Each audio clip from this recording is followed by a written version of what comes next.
新出發嗎？流過了吧？忘記了嗎？窗紗邊餐台的配搭，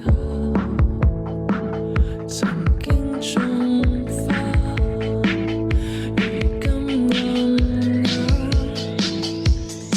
誰從屏幕裏看從前？誰停下傾我們時，猶如是18歲的青年很妥。誰人願伴你到成年，停留塵俗世裏浮沉，橫欄背叛你旅行，如途中見面。只可惜風景都錯過，差一點方可讚美我，喜歡這觸摸俘虜我，而你欠我當天的